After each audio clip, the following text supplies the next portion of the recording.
আপনারা অবশ্যই অবশ্যই আমাদের চ্যানেলটা সাবস্ক্রাইব করে আমাদের সাথে থাকবেন, গোপন ট্রিক্স জানতে পারবেন। আর আমাদের ভাইয়া কিন্তু ইনি একজন শিক্ষিত খামারি, ঠিক আছে? আচ্ছা ভাইয়া, আপনি যে টেক্সটাইলে ডিপ্লোমা করলেন, হ্যাঁ, বিএসসি না করে হঠাৎ এই সেক্টরে ঢোকার পিছনে কি কারণটা কি জানতে পারি?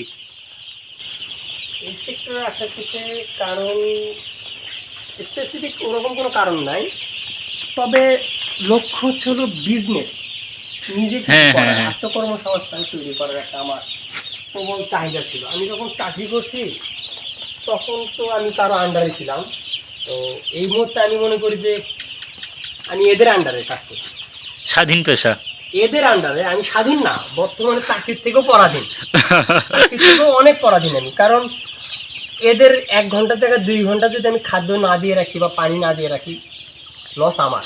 হ্যাঁ, তা তো অবশ্যই, এদের কিছুই না। আমি তো চাকরি করলে ফাঁকি দিতে পারতাম, অনেক ফাঁকি দিতাম। আজকে এই সমস্যা, অফিসে আসবো না, কালকে এই সমস্যা, অফিসে আসবো না, কিন্তু এই জায়গাটাতে আমি এই সমস্যাগুলো দেখাইতে পারি না।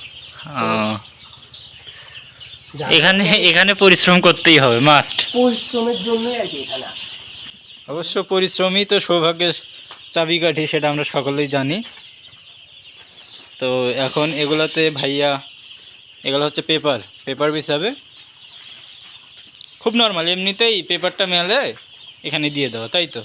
হ্যাঁ, তবে একটু খেয়াল রাখা লাগবে যেন কাঠের গুঁড়োগুলো কোনোভাবে পেপারের উপরে বা কোনো গ্যাপ দিয়ে না দেখা যায়, কারণ একটু গ্যাপ থাকলেই ওরা সেই জায়গাটা সেখানে আবার অ্যাটাক করবে, প্লাস জায়গাটা বড় বানাবে, আর আবার সেই প্রবলেম।